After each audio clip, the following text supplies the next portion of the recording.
Machine Worx, we build differential covers for the off-road industry. It's a family-owned business. My boys work here. I got 3 of them. They come in, they help me do the products. We're actually at my house. Everything is set up in our garage. Anything that we do from prototype into production is all done right here. The great thing about SolidWorks is it allows me to take anything that's inside my head, right? It's a design I'm thinking about, or I'm looking at a vehicle and I'm like, that really needs something different. And it allows me to open up a screen and start creating a model. I chose a diff cover because it seemed like the most important thing to me on a vehicle, because everything inside the differential is extremely important. We built in what you could call like ribs, like rock sliders, all inside the actual differential cover.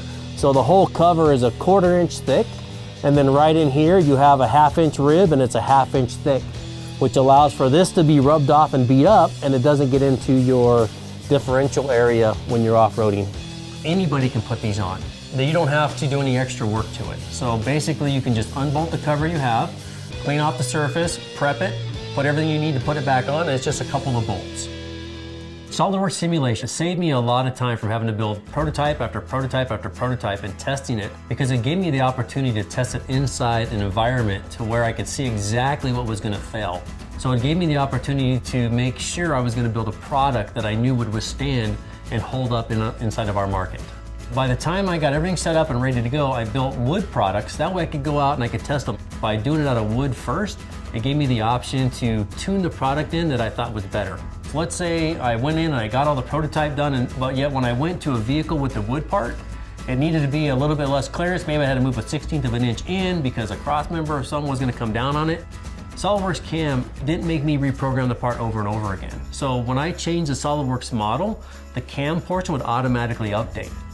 As a business owner, the thing I really like about the SolidWorks CAM environment is it actually allows me to figure out the cost of my tooling in a virtual environment before I even cut it on the CNC machine. Because when you start turning on CNC equipment, you have electricity, you have tools, you have fixturing, you have all this stuff.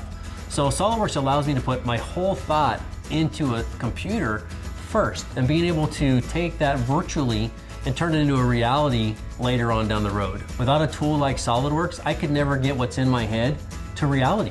This design, I started back in February, and by March, I actually had my first product out. In the last 7 months, I've actually come up with 5 different products, which is really unheard of in my industry. And that's gonna keep growing and growing.